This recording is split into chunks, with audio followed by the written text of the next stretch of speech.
Topic का नाम होगा digestion and absorption of food.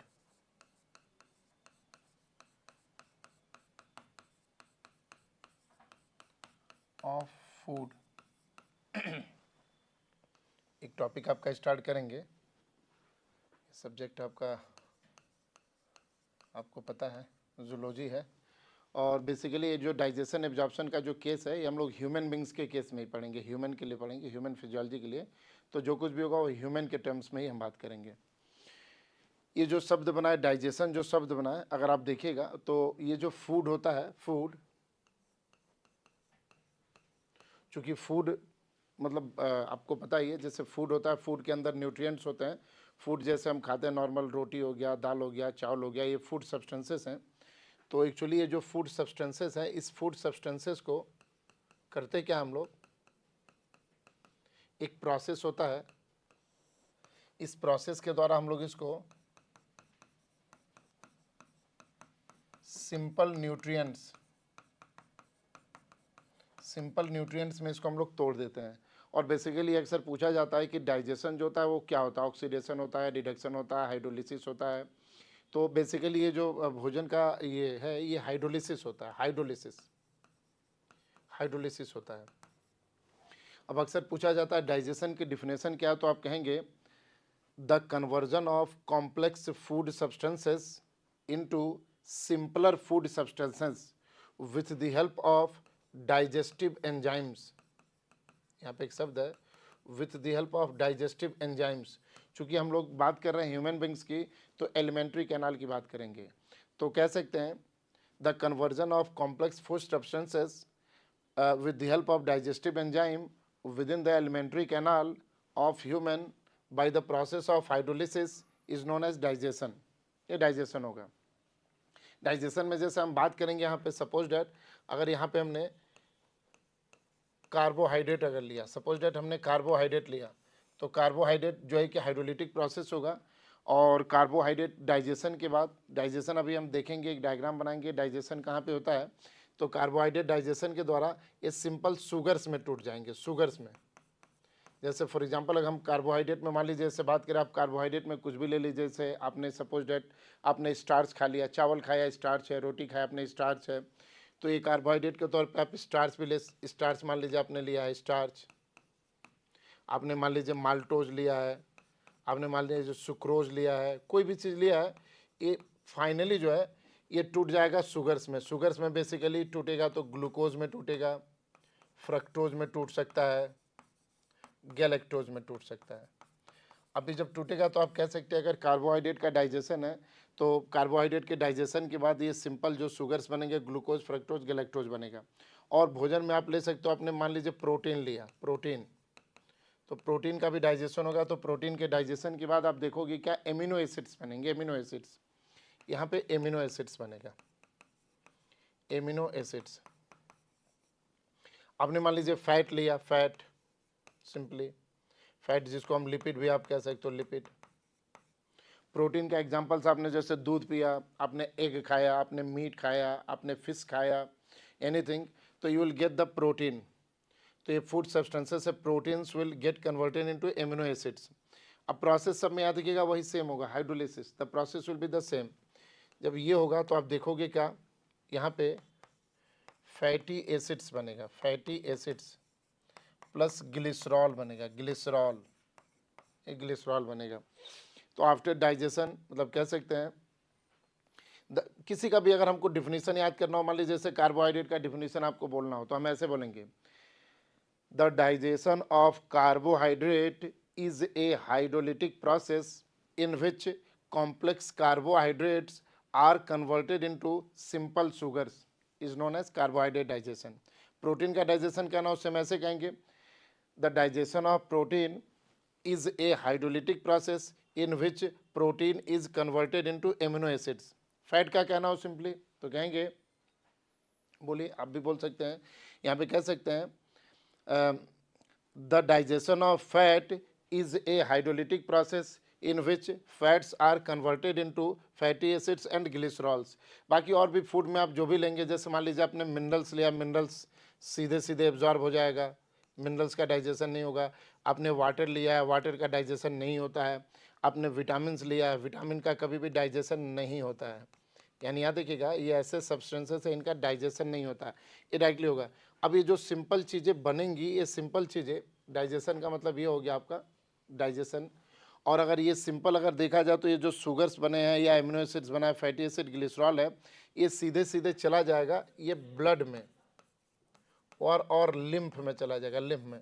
चूँकि हम बात यहाँ पे कर रहे हैं, किसकी बात कर रहे हैं, ह्यूमन बींग्स की, तो आपको पता है भोजन का जो एब्जॉर्प्शन होता है वो एब्जॉर्प्शन स्मॉल इंटेस्टाइन में होता है। एब्जॉर्प्शन हम बात करें तो कहाँ होगा, स्मॉल इंटेस्टाइन,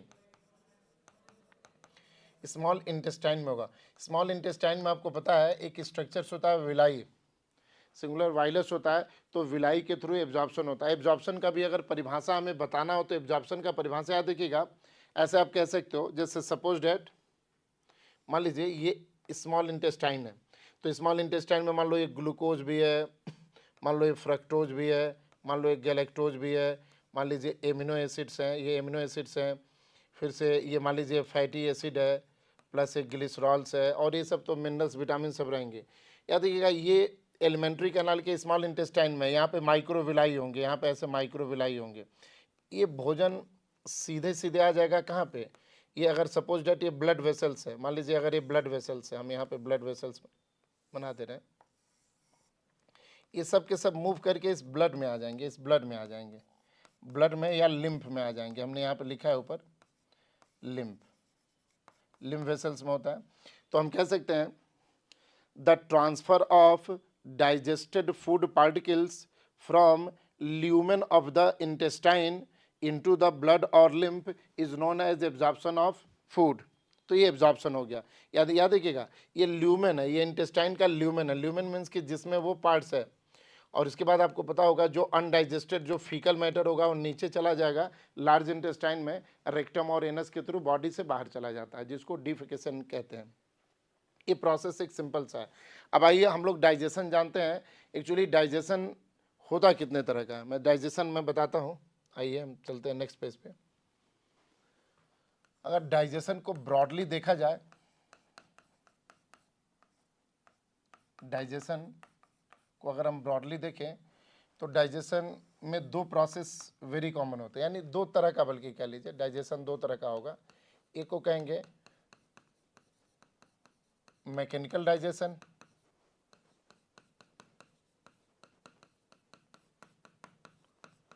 बच्चों मैकेनिकल डाइजेशन याद है कि हम ह्यूमन के टर्म्स में बात कर रहे हैं, not in other animals. Mechanical digestion, और एक को बोलेंगे केमिकल डाइजेशन, केमिकल डाइजेशन। भाई मैकेनिकल डाइजेशन भी दो तरह का होता है। दो तरह का क्या, दो प्रोसेस होते हैं। एक को बोलेंगे मैस्टिकेशन, एक को बोलेंगे डिग्लूटेशन। डिग्लूटेशन देखिए यहाँ पे होता क्या है, मैकेनिकल डाइजेशन का सिंपल अगर डिफिनीशन कहते हैं तो कह सकते हैं the fragmentation of larger food substances into smaller pieces is known as mechanical digestion. It includes two process, one is mastication, other is deglutition. अब मैस्टिकेशन जो प्रोसेस है, मैस्टिकेशन में देखा जाए तो किसका किसका रोल होगा, तो मैस्टिकेशन में देखिए अपर जा का रोल होगा। आप देखोगे क्या, लोअर जा का रोल होगा, लोअर जा। तीसरा आप देखोगे टीथ का रोल होगा। चौथा आप देखोगे आपके टंग का भी रोल होगा, टंग।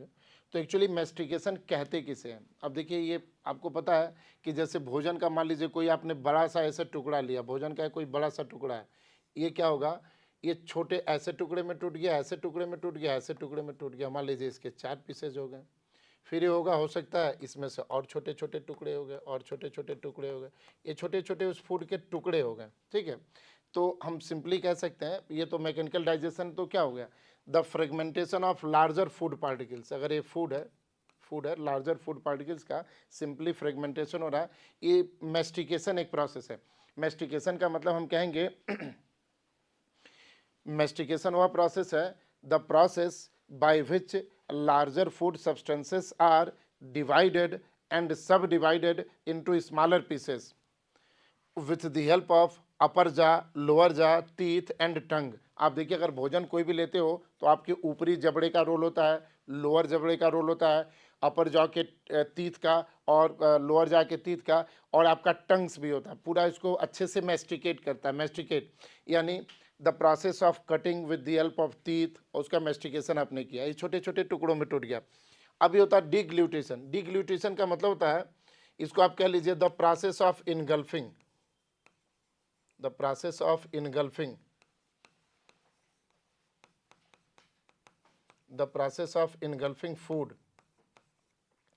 अब जैसे आपने क्या किया, भोजन को छोटे छोटे टुकड़े में, छोटे छोटे पीसेज में आपने डिवाइड कर दिया, सब डिवाइड कर दिया, उसमें सलाइवा मिल गया, वो पूरा का पूरा जो है कि वो जाने लायक हो गया। तो अब वो बक्कल कैविटी, आपके माउथ का जो बक्कल कैविटी है या माउथ कैविटी है, अब माउथ कैविटी को वो ईसोफेगस के द्वारा सीधे पास होकर आपके स्टमक में आ जाएगा। तो डिग्लूटेशन का मतलब होता है उस भोजन को निगल जाना, उसको खा जाना, अंदर ले लेना, स्टमक में लेना। तो इसको कहते हैं the process of engulfing food.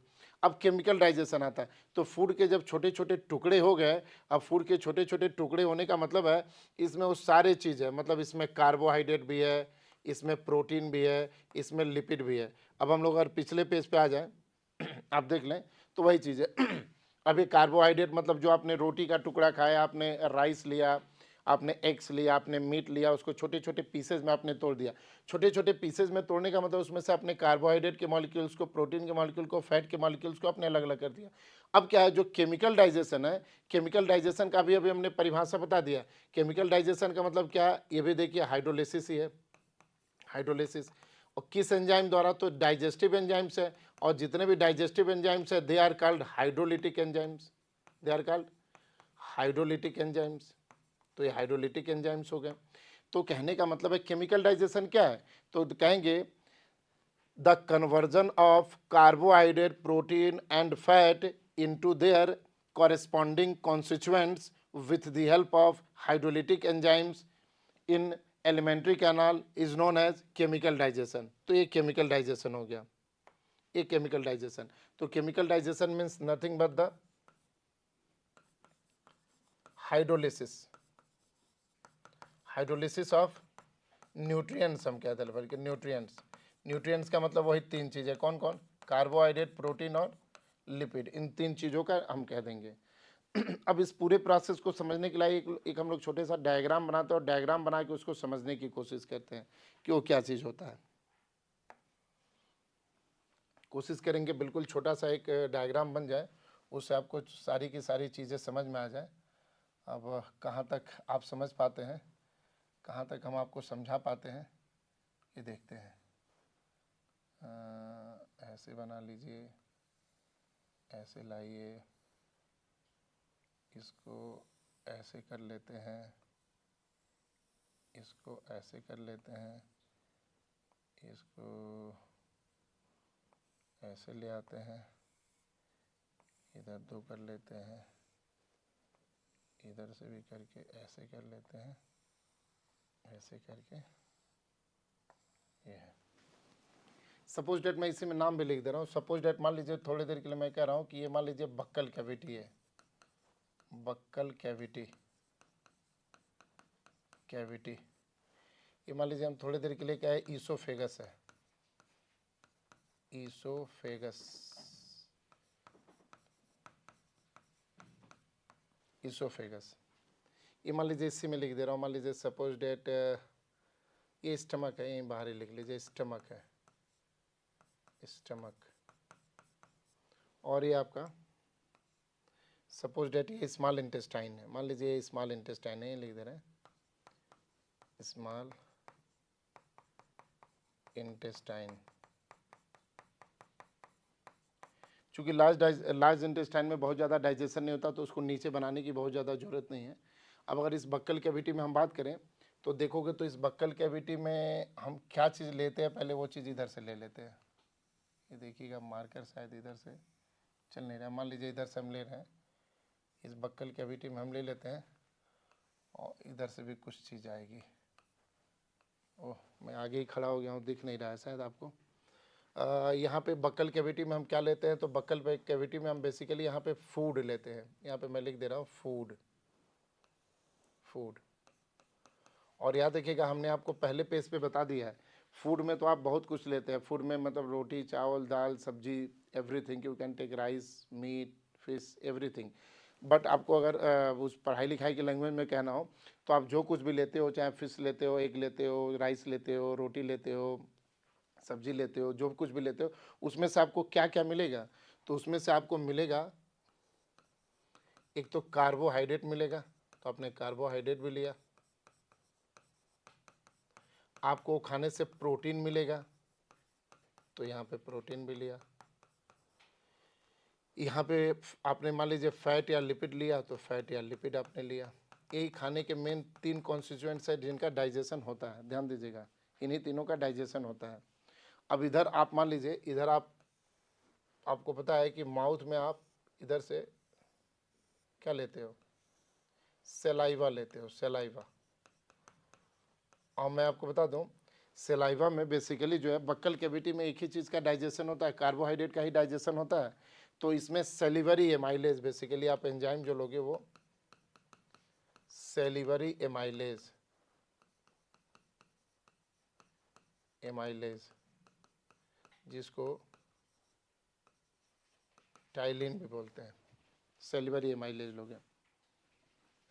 Stomach में देखो कि बेसिकली स्टमक में क्या होता है, स्टमक में हाइड्रोक्लोरिक एसिड होता है, आपको पता है ना।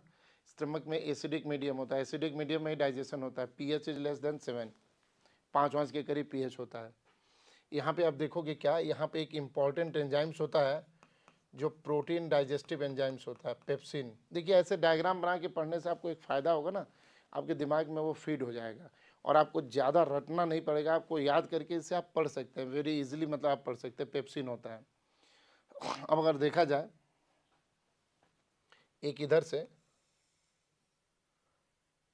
हम ले लें तो लीवर, आपने नाम सुना होगा लीवर।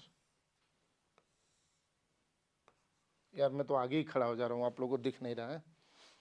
देखिए यहाँ पे शायद आपको दिख ही रहा होगा पूरा स्क्रीन पे, ये लीवर ले ले रहे हैं। लीवर में आपको पता है स्मॉल इंटेस्टाइन में जो लीवर होता है, स्मॉल इंटेस्टाइन मतलब लीवर जो है स्मॉल इंटेस्टाइन में ही वो बाइल जूस सिक्रीट करता है। आपको पता है कि लीवर बाइल बनाता है, बाइल जूस, और वो बाइल जूस गाल ब्लैडर में इकट्ठा रहता है। हमने यहाँ पे गाल ब्लैडर नहीं बनाया, वो सीधे सीधे जिसका गाल ब्लैडर खराब हो जाता है ना, गाल ब्लैडर को आपको पता है ऑपरेशन द्वारा निकाल देते हैं और सीधे सीधे लीवर का कनेक्शन उसमें स्मॉल इंटेस्टाइन में कर देते हैं। तो यहाँ पे आप गाल ब्लैडर भी लिख सकते हो, नो इशू, लीवर से बाइल बनता है। अगर बहुत क्वेश्चन अक्सर पूछा जाता है कि इसमें क्या नाम है, बाइल में इसमें क्या होता है, इसमें आपको पता होगा सोडियम बाइकार्बोनेट जो है कि निकलते हैं, और सोडियम बाइकार्बोनेट भी होता है बाइल में।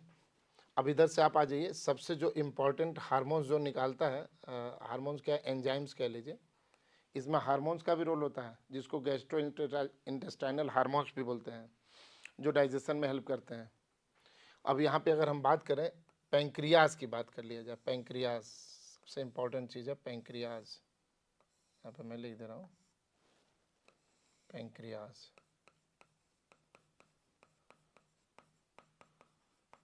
पैंक्रियाज, पैंक्रियाज में आप देखोगे क्या, तो पैंक्रियाज में पैंक्रियाटिक एमाइलेज होगा, लिख दे रहा हूँ pancreatic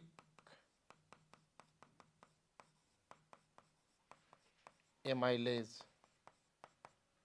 pancreatic amylase.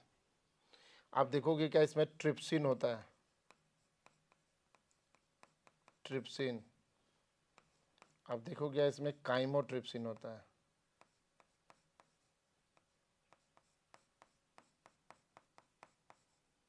Sodium bicarbonate भी यहाँ लिख लो, सोडियम बाइकार्बोनेट इधर बाइल से भी जाता है, इधर से भी आता है सोडियम बाइकार्बोनेट, काइमोट्रिप्सिन।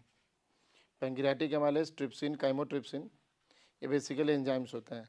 इसमें एमिनो पेप्टिडेज, कार्बोक्सीपेप्टिडेज, एमिनोपेप्टिडेज भी वो प्रोटीन को डाइजेस्ट करने वाला एंजाइम्स होता है, यहाँ पे आप लिख सकते हो।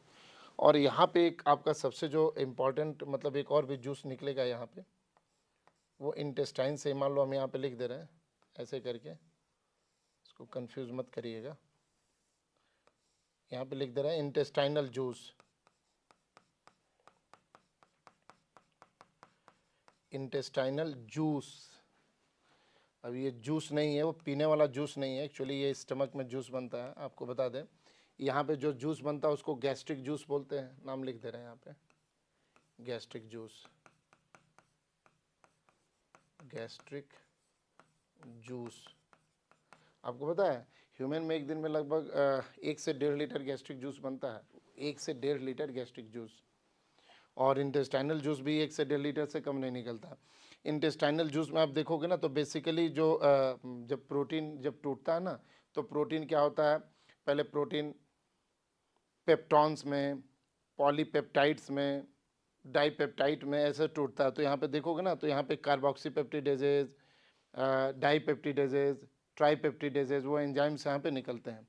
और फिर यहाँ पे जो फाइनल होगा, अब यहाँ पे मान के चलिए अभी स्मॉल इंटेस्टाइन ही है, यहाँ पे जगह की कमी मुझे दिख रही है, तो यहाँ पे मैं लिख दे रहा हूँ, ये पूरा स्मॉल इंटेस्टाइन ही मान के चलेगा। तो यहाँ पे मैं लिख दे रहा हूँ एब्जॉर्प्शन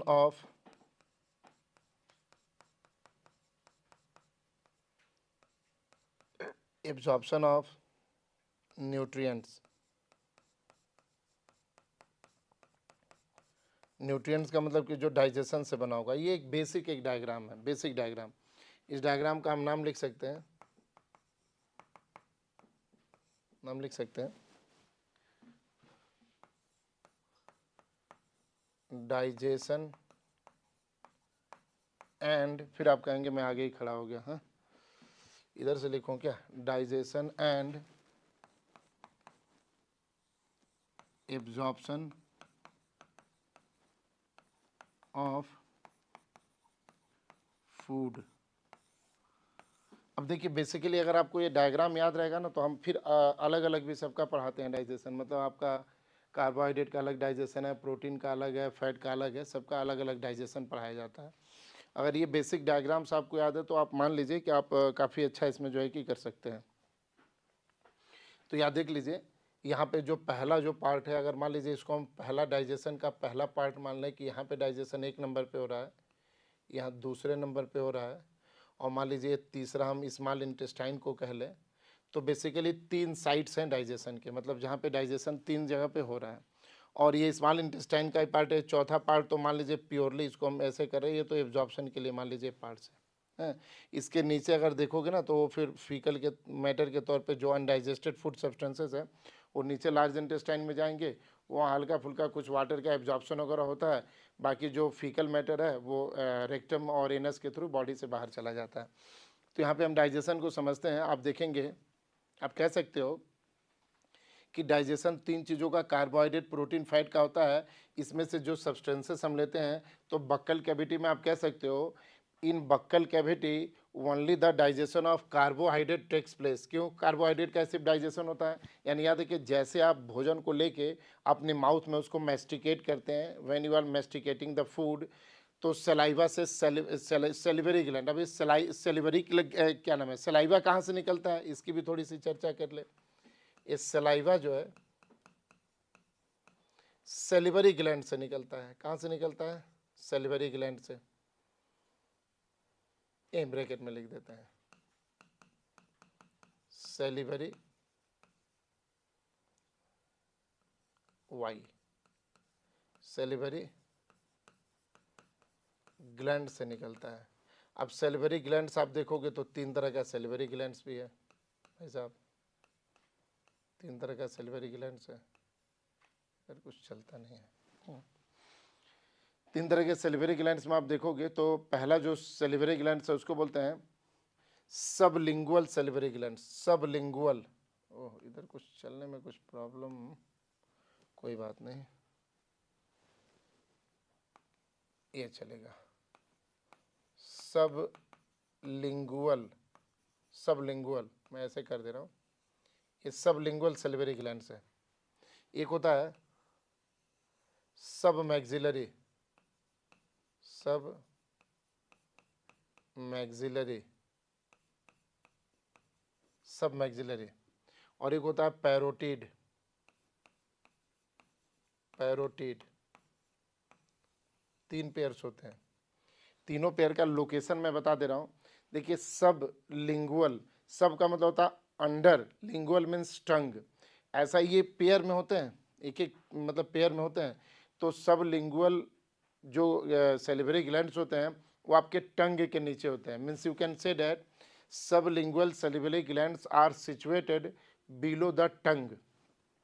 सब मैक्सिलरी, सब मैक्सिलरी आप देखोगे क्या है, ये आपका जो जा है ना, जहाँ पे हमारे दोनों जबड़े मिलते हैं, यहाँ पे जॉ एंगल के बिल्कुल अंडर साइड में होता है। तो कह सकते हैं the submaxillary glands are situated at the angle of the jaw bone, वहाँ पे होते हैं। और ये जो पैरोटिड ग्लैंड्स होते हैं, the parotid glands are situated at the opening of the internal ear, यहाँ पे इंटरनल ईयर के पास होते हैं। अब ये 1 से 1.5 लीटर सलाइवा बनाते हैं। इसके सलाइवा में कौन सा एंजाइम होता है, उसको बोलते हैं salivary amylase. And you know that salivary amylase में आपको बता दूं, सेलिवरी एमाइलेज के द्वारा, इस सेलिवरी एमाइलेज के द्वारा कार्बोहाइड्रेट का लगभग 40% डाइजेशन यहाँ पे होता है। 40% कार्बोहाइड्रेट, मैं यहाँ लिख दे रहा हूँ, 40% कार्बोहाइड्रेट का डाइजेशन लगभग जो है ये सेलिवरी ग्लैंड्स के द्वारा कहाँ पे होता है, बक्कल कैविटी में होता है। आपको जान के आश्चर्य होगा, ये जो स्टार्च होता है, स्टार्च, अब कह लीजिए स्टार्च जो होता है, मेन भोजन हम लोग स्टार्च ही लेते हैं, राइस लें, ब्रेड लें, रोटी लें, तो बेसिकली वो स्टार्च ही होते हैं। स्टार्च का मैक्सिमम डाइजेशन यानी 40% डाइजेशन जो है सेलिवरी एमाइलेज द्वारा होता है। और सेलिवरी एमाइलेज द्वारा बेसिकली देखोगे क्या, इससे म्यूकस भी तीनों से निकलता है। म्यूकस, म्यूकस आपको पता ना, जो भोजन को काफ़ी मॉइस्चन कर देता है, उसको काफ़ी सॉफ्टन कर देता है, जिससे उसको हमको डिग्लूटेशन में आसानी होती है। इस सब मैक्सिलरी ग्लैंड से म्यूकस भी निकलता है और सेलिवरी एमाइलेज भी निकलता है। पैरोटिड से भी म्यूकस भी निकलता है और सेलिवरी एमाइलेज भी निकलता है। तो ये कार्बोहाइड्रेट का डाइजेशन सिर्फ स्टार्ट इन किसमें, आप कह सकते हो, बक्कल कैविटी। आपको मैं बड़ा आश्चर्य होगा जान के, इस हाइड्रोक्लोरिक एसिड के द्वारा भी लगभग 5% कार्बोहाइड्रेट का डाइजेशन होता है। 5% कार्बोहाइड्रेट का डाइजेशन होता है, 5%, ठीक है। और आपको जान के अब ये होगा कि ये पैंक्रियाटिक एमाइलेज जो है, अब इसको हम थोड़ा थोड़ा मतलब इसमें ऐड करते जा रहे हैं। पैंक्रियाटिक एमाइलेज के द्वारा लगभग 50% कार्बोहाइड्रेट का डाइजेशन होता है, 50% कार्बोहाइड्रेट का, ठीक है। अब याद रखिएगा यहाँ पे ये इंटेस्टाइनल जूस ही हमने सिर्फ लिखा है, याद रखिएगा, यहाँ पे हमने किसी एंजाइम्स का नाम नहीं लिखा है।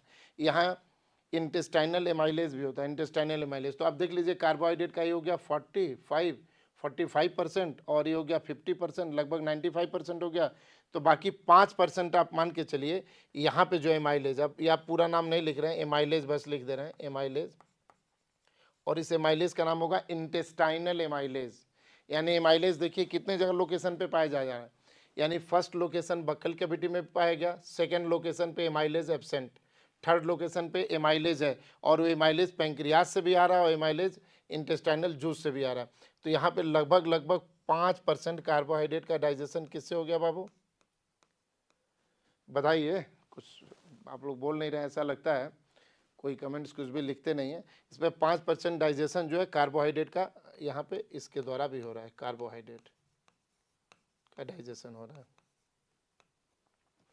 अब अगर आप बात करेंगे कि प्रोटीन का डाइजेशन, यानी हम कार्बोहाइड्रेट के डाइजेशन की बात करें, प्रोटीन का डाइजेशन, तो आप कह सकते हैं प्रोटीन का digestion is never started in buccal cavity. वो कहाँ पे स्टार्ट होता है, तो यहाँ पे देखिए पेप्सिन है, पेप्सिन आपको पता है, पेप्सिन ऐसा हार्मोन है। अच्छा आपको पता है ना, दूध का जो डाइजेशन है, मिल्क का डाइजेशन होता है, और रेनिन भी एक एंजाइम होता है।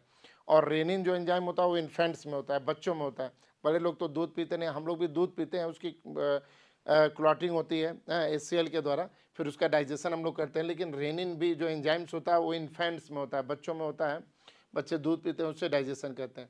तो पेप्सिन के द्वारा जो है कि डाइजेशन होगा। तो याद देखिएगा प्रोटीन्स जो होते हैं, प्रोटीन्स पेप्टॉन्स में, पॉलीपेप्टाइड्स में ऐसे टूटते रहते हैं। यानी याद रखिएगा, ये प्रोटीन जो होता है ना, प्रोटीन हम लोग बैक चले क्या, थोड़ा सा बैक चलते हैं, यहाँ पे बैक आ गए, यहाँ देखिए, और भी बैक आप चलिए चाहे तो, हाँ यहाँ पे आ गया। देखिए ये जो प्रोटीन से डायरेक्ट एमिनो एसिड में नहीं टूटता है, ये बात याद रखिएगा। जैसे मान लीजिए प्रोटीन को ये बड़ा सा पार्टिकल है, ऐसे समझिए, मान लो प्रोटीन कोई बड़ा सा पार्टिकल है, सपोज डेट यहाँ पे हमने लिखा है प्रोटीन, मान लो एक बड़ा सा पार्टिकल है, तो ये पहले कुछ छोटे छोटे ऐसे टुकड़ों में टूटेगा, ठीक है, पेप्टॉन्स, पेप्टॉन्स, फिर और देखोगे और छोटे छोटे टुकड़ों में टूटेगा, उसको बोलेंगे पॉलीपेप्टाइड्स, पॉलीपेप्टाइड्स, और भी छोटे छोटे टुकड़ों में टूटेगा, पता चलेगा, उसको हम लोग बोल सकते हैं ट्राईपेप्टाइड्स, डाईपेप्टाइड्स। आपको पता है ना कि एमिनो एसिड्स के बीच में जो बॉन्ड होता है, that bond is known as peptide bond. तो यहाँ पे जब पॉलीपेप्टाइड में टूटेगा तो याद रखिएगा, जब किसी पेप्टाइड में 3 एमिनो एसिड जुड़े होंगे, इसका मतलब है कि ये जो प्रोटीन है ये इसमें ढेर सारे एमिनो एसिड है, ऐसे देखिए, ऐसे ढेर सारे एमिनो एसिड है, ऐसे इसमें 100 मान लीजिए इस प्रोटीन में 100 एमिनो एसिड है, तो 100 एमिनो एसिड से मान लीजिए 50 एमिनो एसिड वाला टूटा, पेप्टॉन्स, पॉलीपेप्टाइड्स है, मान लीजिए 50 के बाद मान लीजिए 25 वाले में टूटे, ऐसे कर करके आप देखोगे क्या, तो 3 एमिनो एसिड वाला, 2 एमिनो एसिड वाला, 4 एमिनो एसिड वाला, 5 एमिनो एसिड वाला, उसको बोलेंगे पेंटापेप्टाइड, टेट्रापेप्टाइड, ट्राईपेप्टाइड, डाईपेप्टाइड। अब ये जब होगा तब ये जाके अंत में टूटते हैं उसमें। तो आगे चलते हम लोग देखते हैं, यहाँ पे ही मैं बात कर रहा था, यहाँ पे आ जाइए, हाँ यहाँ हम आ गए। तो वही मैं कह रहा हूँ कि पेप्सिन जो होता है उसको प्रोटीन को छोटे छोटे टुकड़ों में तोड़ता है, और तोड़ने के बाद जब ये आगे आएगा तो आगे आने के बाद इनकी मुलाकात किससे होगी, इनकी मुलाकात पैंक्रियास से, पैंक्रियाटिक जूस निकलेगा। या देखिएगा यहाँ पे जो जूस है उसका भी मैं नाम लिख दे रहा हूँ, नहीं तो आपको लगेगा कि ये कैसे निकल रहा है, इससे जो होता है पैंक्रियाटिक जूस, बड़ा जूस आप लोगों ने निकाला, आज देखिए कितना सारा जूस निकला। पहले माउथ में जो है सलाइवा निकला, देखो सलाइवा भी एक बेसिक, अगर फंडामेंटली याद करने के लिए बात करें तो सलाइवा भी लगभग 1 से 1.5 लीटर ह्यूमन बींग्स में प्रतिदिन निकलता है, ठीक है।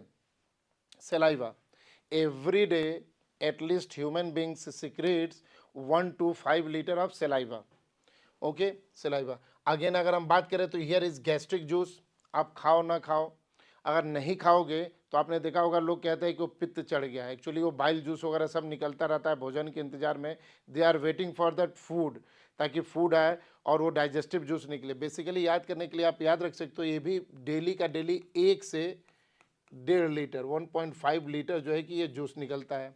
सलाइवा भी 1 से 1.5 लीटर लगभग सलाइवा निकलता है। ऐसे देखोगे पैंक्रियाटिक जूस भी बेसिकली एक फंडामेंटली याद करने के लिए आपको रख सकते हो, ये भी लगभग 1 से 1.5 लीटर निकलता है, कोई ऐसा मतलब हार्ड एंड फास्ट रूल्स नहीं है। इंटेस्टाइनल जूस भी देखोगे, इसको भी आप मान लो 1 से 1.5 लीटर, ऐसे मतलब कोई प्रॉब्लम नहीं है, थोड़ा ज़्यादा भी निकल सकता है, वो डिपेंड्स करता है कि आपकी फिजिक कैसी है, आपका डाइजेस्टिव सिस्टम कैसा है, स्ट्रॉन्ग है, वीक है, किस तरह का फूड खा रहे हो, जंक फूड खा रहे हो, हेल्दी फूड खा रहे हो। ऐसा है ना कि जैसा फूड वैसा जूस, बॉडी आपकी कहती है भाई साहब आप जैसा भोजन करोगे, what kind of food you take, the juice will be secreted in like that. तो ये निकलता है। तो देखिए पेप्सिन द्वारा डाइजेशन हो गया प्रोटीन का। अब ये जब प्रोटीन भाई साहब जब ये स्टमक से जैसे स्मॉल इंटेस्टाइन में एंट्री करते हैं, और स्मॉल इंटेस्टाइन में स्पेशली ड्यूडिनम, आपको पता होगा ड्यूडिनम, स्मॉल इंटेस्टाइन का पहला पार्ट है ड्यूडिनम में, जैसे फूड आता है तो यहाँ पे पैंक्रियास से ट्रिप्सिन होता है, काइमोट्रिप्सिन होता है। अक्सर एग्जाम्स में ऑब्जेक्टिव में पूछा जाता है, लोग पूछते हैं पेप्सिन, ट्रिप्सिन, काइमोट्रिप्सिन कहाँ से निकलता है, तो लोगों को लगता है सब पेट से ही निकलता है, सब पेट में ही सब कुछ है। No, never, wrong. देखो पेप्सिन निकल रहा है स्टमक से, और यहाँ पे आप देखिए पैंक्रियाटिक जूस में से ट्रिप्सिन और काइमोट्रिप्सिन कहाँ से निकल रहे हैं बताइए। और याद रखिएगा लीवर से सोडियम बाइकार्बोनेट आ रहा है, हमने यहाँ पे भी सोडियम बाइकार्बोनेट लिखा है। ये सोडियम बाइकार्बोनेट बेसिकली करता क्या है, यहाँ देखिए ये HCl आया, चूंकि फूड के साथ साथ तो हाइड्रोक्लोरिक एसिड भी आ रहा ना, और ये NaSCO3 निकल भी रहा है। अब ये इससे रिएक्शन करता है, और रिएक्शन करके ये देख लीजिए क्या बनाएगा, NaCl अलग हो गया प्लस H2CO3 बाइकार्बोनिक एसिड यहाँ पे बन गया, कार्बोलिक एसिड बन गया। तो ये रिएक्शन भी होता है।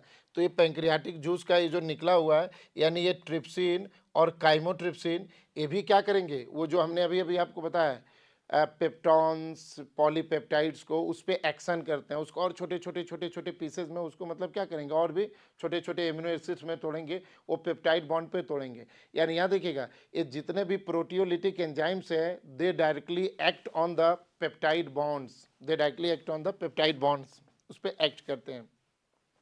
अभी हो गया। अब इंटेस्टाइन में आएगा, तो इंटेस्टाइन में वो जानते हो, इंटेस्टाइनल जूस में आप अक्सर देखोगे, सर्च करोगे कौन से एंजाइम्स है, देखो अब ये एंजाइम्स भी, ये जो आपका कुछ एंजाइम्स है, जैसे उसका मैं नाम लिख दे रहा हूं, आप अक्सर नाम सुनोगे, एमिनो पेप्टिडेज,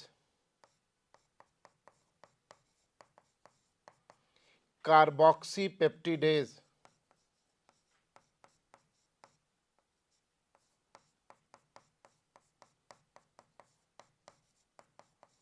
देखो ऐसा नहीं कि कोई बहुत हाई फाई एंजाइम्स नहीं है, एमिनोपेप्टिडेज या कार्बोक्सीपेप्टिडेज भी एक तरह के प्रोटीलिटिक एंजाइम्स ही हैं, बस ये एमिनो वाला जो ग्रुप है उधर से तोड़ता है, और ये कार्बोक्सिल जो ग्रुप है उधर से तोड़ना शुरू करता है।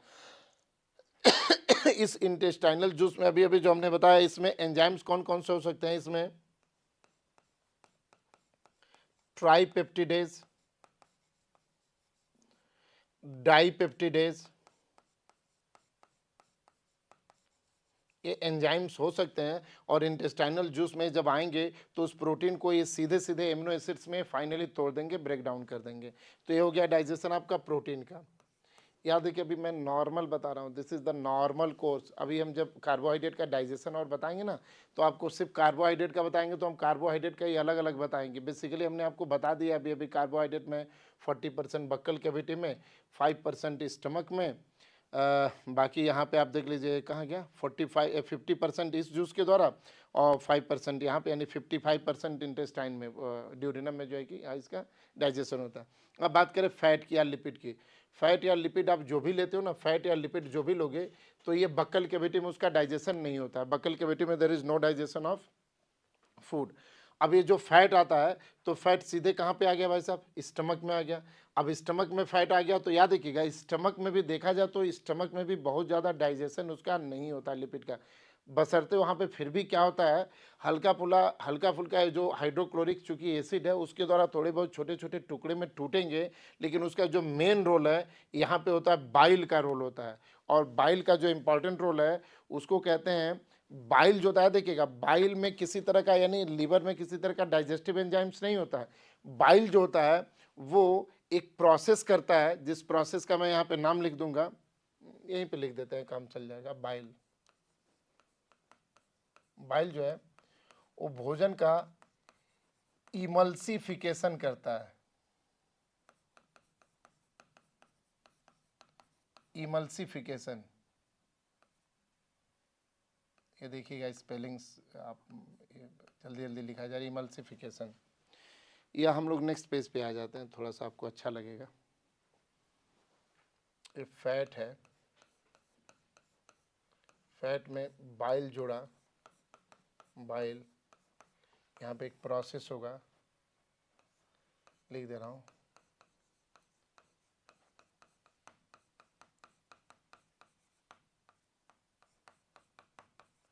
इमल्सिफिकेशन होगा।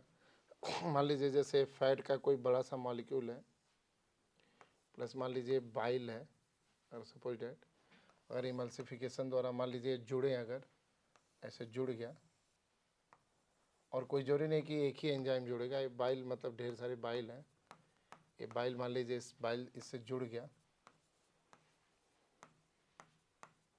अभी क्या होगा, छोटे छोटे टुकड़े बन गए, ये अभी भी एंजाइम्स इस पे जुड़े हैं, या देखिएगा ये बाइल भी जुड़ा हुआ है। अब बाइल से जुड़ने के साथ साथ इस पे वो एंजाइम्स भी जुड़ने लगेंगे, लाइपेज, लाइपेज जो एंजाइम है। यहाँ पे शायद हम लोगों ने एक चीज़ लिखना भूल गए, यहाँ पे आइए प्रीवियस पे, यहाँ पे आप लोगों ने कहीं पे लाइपेज नहीं लिखा, जबकि पैंक्रियाज से लाइपेज एंजाइम भी निकलता है, पैंक्रियाटिक लाइपेज। तो यहाँ पे मैं बढ़ा दे रहा हूँ, लाइपेज, क्योंकि मेन लाइपेज तो यहाँ से भी निकलता है, इंटेस्टाइन में भी इंटेस्टाइनल लाइपेजेज होते हैं, ठीक है, इंटेस्टाइनल लाइपेजेज होते हैं। तो ये आप समझ लीजिए कि एक मिनट, नेक्स्ट वाले पे चलते हैं। ये होता है, ये छोटे छोटे फिर ऐसे छोटे छोटे टुकड़े बन जाएंगे, इसको इमल्सन्स बोलेंगे, इमल्सन। क्लास का टाइम ओवर हो रहा है, थोड़ा इसको जल्दी हम लोग ख़त्म कर लेते हैं। इमल्सन्स है, अभी इमल्सन्स बाद में ना वही वाला आपका याद करिए, वो फैटी एसिड में प्लस ग्लिसरॉल में टूट जाएगा, यहाँ पे ग्लिसरॉल में टूट गया, ग्लिसरॉल में, और ये फिर डाइजेशन इसका कंप्लीट हो जाएगा। तो हमने कोशिश किया है बच्चों कि इसको वन डे में बड़े शॉर्ट में मतलब इसको निपटाने की। तो आपने देखा कैसे भोजन का डाइजेशन होता है। अगर आप इसको, मेरा भरोसा है, अगर इसको आप पूरा याद कर लेना, या इसको सिर्फ आप इसका अगर फोटो, मैं यहाँ पे हो जा रहा हूँ किनारे, अगर इसका सिर्फ आप फोटो खींच के अगर आपने उस पर रख लेना तो आपको इससे बहुत सारा हेल्प मिलेगा। कंपटीशन में lots of question will come into this. ठीक है बच्चों, तो आप कमेंट बॉक्स में अपने कमेंट दीजिएगा कि आपको कैसा लगा, हमें भी अच्छा लगेगा। इस तरह के वीडियोज़ और भी हम आपके लिए बनाते रहेंगे। Thank you so much, all the best बच्चों, ऑल द बेस्ट।